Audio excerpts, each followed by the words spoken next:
Hola chicos, espero que se encuentren muy bien. Bienvenidos a un nuevo video. Hoy quería hacer un video de un tema económico. Eh, Primero me presento, soy Rafael Espina, economista, contador público, máster en administración de negocios. Quería hacer un video de las perspectivas económicas para Venezuela en este 2024. Bueno, vamos a analizar un poco, un video corto, de cuáles son las principales variables a tomar en cuenta para este año y qué puede pasar con la economía. Bueno, comenzamos, sin mucho más que decir.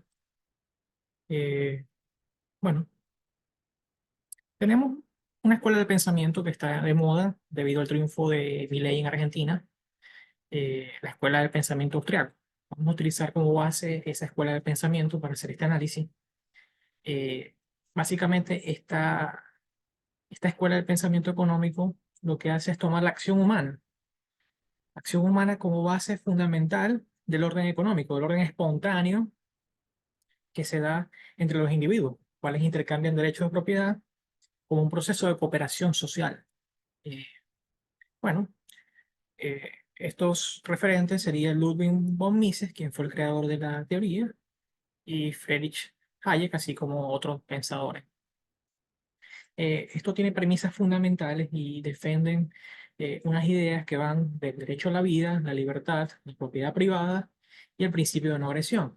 ¿Por qué menciono esta escuela del pensamiento? Bueno, porque está reñida totalmente con lo que estamos viendo en Venezuela.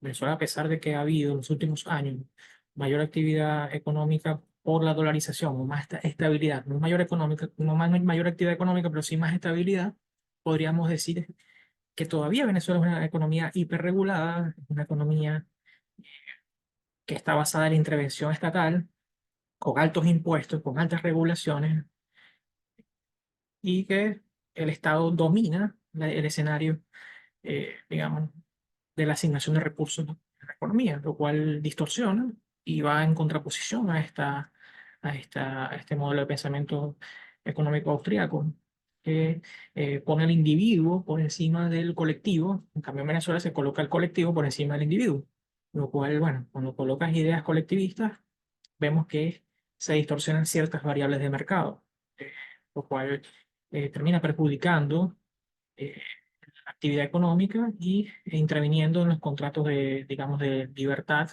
entre los individuos, en ese proceso de cooperación social donde cada quien busca su beneficio individual, lo cual genera un bien común al final. Bueno, podemos definir el mercado como un proceso de cooperación social donde se intercambian voluntariamente derechos de propiedad. Ese proceso de cooperación social podemos ver que en Venezuela se ve bastante perjudicado por la intervención estatal. Hasta en los contratos individuales hay intervención estatal por medio de impuestos a la propiedad, impuestos eh, a, digamos, a las transacciones, lo cual perjudica y convierte a Venezuela en uno de los países con menor libertad económica, a pesar de que en los últimos años el Estado ya dejó la intervención a nivel de los precios, del sistema de precios, ¿no? Lo cual distorsionó totalmente y pudimos ver la tremenda escasez que hubo en años anteriores. Esto, bueno, perjudicó tremendamente la capacidad de compra eh, de la familia por medio de una emisión tremenda del Estado, de emisión monetaria, y aparte escasez que hubo en años previos, pero sigue siendo una economía totalmente regulada, totalmente intervencionista, que perjudica la libertad individual. Bueno, en este proceso de cooperación social existen, digamos, una serie de parámetros, como un proceso de descubrimiento, un orden espontáneo que conduce al bienestar individual. El modelo totalmente reñido, como que podemos ver acá en Venezuela. Bueno, para analizar la economía venezolana tenemos que tomar en cuenta que es una economía petrolera. Debemos verlo desde un enfoque petrolero en todo lo que está pasando. Entonces podemos ver que esta industria tiene una alta intervención estatal y comienza desde PDVSA, como empresa pública, un esquema donde los contratos de asociación de alta participación a PDVSA en los negocios, y aparte de la alta intervención de PDVSA con el 50% de la asociación o más, del 1%, podemos ver altos impuestos, como sería el impuesto sobre la renta del 50%, regalías del 33,33%, y los ingresos brutos en el límite del 6,5%, una industria totalmente regulada donde la inversión, yo no sé cómo llega realmente, porque no tienen los incentivos para llegar.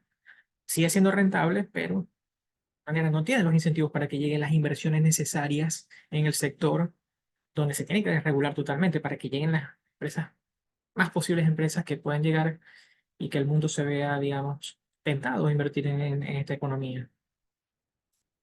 Bueno, en la economía venezolana podemos ver un fuerte modelo interventor del Estado con empresas petroleras públicas, PDVSA, impuestos, regalías, regulaciones de la actividad de petróleo.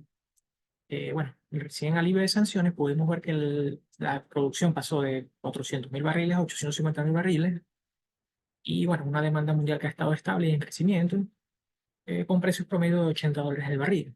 A pesar de todo, la industria funciona, hay un caudal de recursos que se dirigen a la economía y que ha logrado, digamos, dinamizar un poco el sector debido al alivio de sanciones, pero sigue estando restringido en cierta forma, que todo por los impuestos y regulaciones que tiene la actividad petrolera, podemos decir. Bueno, la economía venezolana tiene un fuerte contenido estatal, como pudimos ver. 77% del presupuesto es gasto social, una barbaridad impresionante. Más del 50% del gasto público, del Producto Interno Bruto es gasto público, lo cual vierte en un país con un peso estatal importante. Y el segundo país con mayor presión fiscal del mundo, según la eh, 1841 Foundation. Es tremendo esto. O sea, la cantidad de impuestos y regulaciones que existen en Venezuela lo convierten en el segundo país con mayor presión fiscal del mundo. Es una barbaridad. Debe estar junto con Argentina y varios otros países de Europa.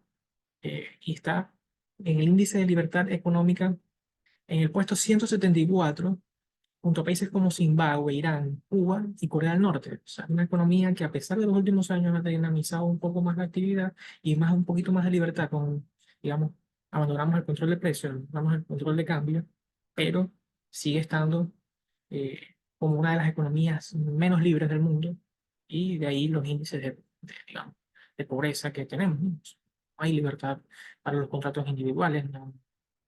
Eso perjudica la innovación, la invención, convierte en una economía eh, que no tiene, digamos, tiene potencial de crecimiento, pero no despega por ese, digamos, ese peso estatal y esa poca libertad que le da el Estado a los privados para que eh, hagan sus funciones de forma adecuada. ¿Qué pasará este año? La economía se ve perjudicada, se ve impactada en gran forma por el contexto electoral. Puede haber elecciones libres, puede haber elecciones no libres. ¿Qué puede pasar si hay elecciones libres? Bueno, puede terminar las sanciones o pueden, digamos, disminuir la cantidad de sanciones y un escenario de transición donde puede pasar cualquier cosa conforme a la motivación de la acción humana. No sabemos qué puede pasar. O sea, puede haber acuerdos, puede ser una transición en paz, puede ser una transición, digamos, más conflictiva. No sabemos lo que puede pasar realmente. Y si las elecciones no son libres, pues va a haber un fortalecimiento de las sanciones, un escenario eh, donde la evidencia empírica demuestra que se puede dar con más ocurrencia. Eh, Lamentablemente ese es el escenario que tiene pues relevancia y mayor, digamos, nivel de ocurrencia, probabilidad de ocurrencia. ¿Qué hacen los políticos para ganar elecciones? Bueno, los políticos para ganar elecciones aumentan el gasto público. ¿Y qué hacen? Impuestos pierden elecciones. Ellos se ven tentados a disminuir impuestos y aumentar el gasto público, lo cual puede derivar en un déficit fiscal. ¿Y qué pasa cuando hay déficit fiscal? Bueno, lo puedes financiar con emisión monetaria, con deuda. Bueno, para Venezuela los mercados internacionales están cerrados, por lo cual no veo posible que haya endeudamiento. Y bueno, no creo que aumenten los impuestos porque ya vimos que los impuestos hacen perder las elecciones, por lo cual la variable que ganaría sería la emisión monetaria. ¿Qué pasa con la emisión monetaria? Bueno, podemos esperar un salto importante de la inflación este año, eh, y bueno, capaz de un crecimiento mínimo, digamos, impactado porque no es una economía totalmente libre, sino una economía muy regulada, pero que puede crecer debido a esos factores monetarios y esos factores de gasto público que se pueden generar este año, ¿no? Eh, bueno. Como podemos ver, la emisión monetaria, a ver, esta es la explicación de la inflación. Según Milton Friedman, la inflación es siempre y en todo lugar un fenómeno monetario que se causa debido al aumento de la oferta monetaria o a la disminución de la demanda de dinero o una combinación de ambos.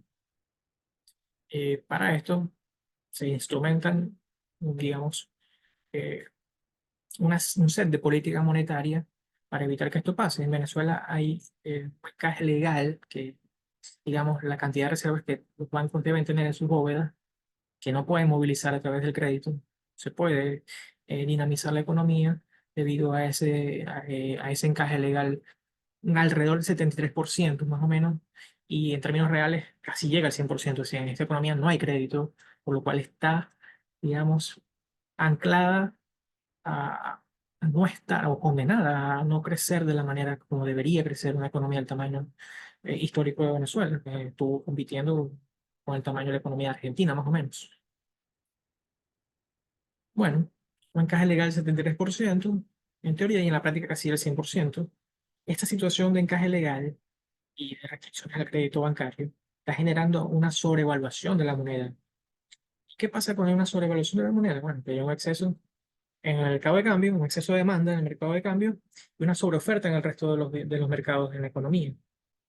Eh, una distorsión totalmente de los mercados, creando una sobredemanda del dólar contra una sobreoferta en el resto de los mercados. Eh, Podemos ver acá, tenemos un exceso de demanda en el mercado cambiario, lo cual genera una sobreoferta en el resto de los mercados. Esto genera una caída en el precio de los bonos, lo cual hace subir la tasa de interés. Hay una sobreoferta en el mercado de bienes, lo cual genera desaceleración de la economía porque no hay incentivos a la producción. La inflación aumenta contra el stock de capital, hay más desempleo, menores salarios y aumenta la pobreza. El contexto perjudica la producción, perjudica el mercado financiero eh, y aparte de todo la economía real, ¿no? Genera desempleo, genera menores salarios, aumenta la pobreza. eh, Todo por mantener un tipo de cambio sobrevaluado que no permite a la economía crecer de manera adecuada. Cual hay que tomar foco en ese sentido. Yo no creo que vaya a durar mucho esta situación de sobrevaluación del tipo de cambio, porque si tienes una inflación por un lado que sube ritmo del 150 200%, no puedes tener un tipo de cambio que suba al 1% mensual, no es sostenible, siendo el dólar un activo financiero que debería subir primero que el resto de los precios de la economía. Tenemos que estar atrasado con respecto a los otros precios de los otros bienes de la economía, lo cual no es normal. Bueno, la economía de Venezuela, ¿qué podemos esperar este año? Crecerá, pero lejos de su potencial, a tasas muy bajas, impulsado por el gasto público electoral. Eh, una aceleración inflacionaria debido a la enorme emisión monetaria que puede haber o la probable emisión monetaria que puede haber este año.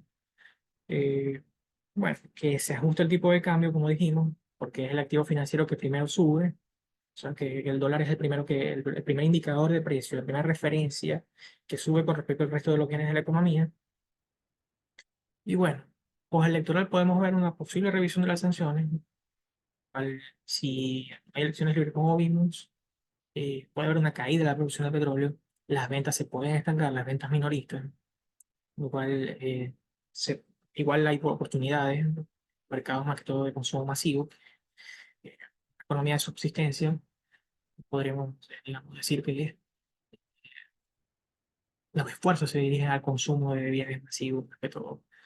Y podemos ver que hay una caída de las reservas internacionales junto con una enorme emisión monetaria, posible revisión del encaje legal como para liberar un poco más el crédito y hacer la economía crecer por ese lado, eh, pero sin grandes expectativas, ¿no? Tampoco.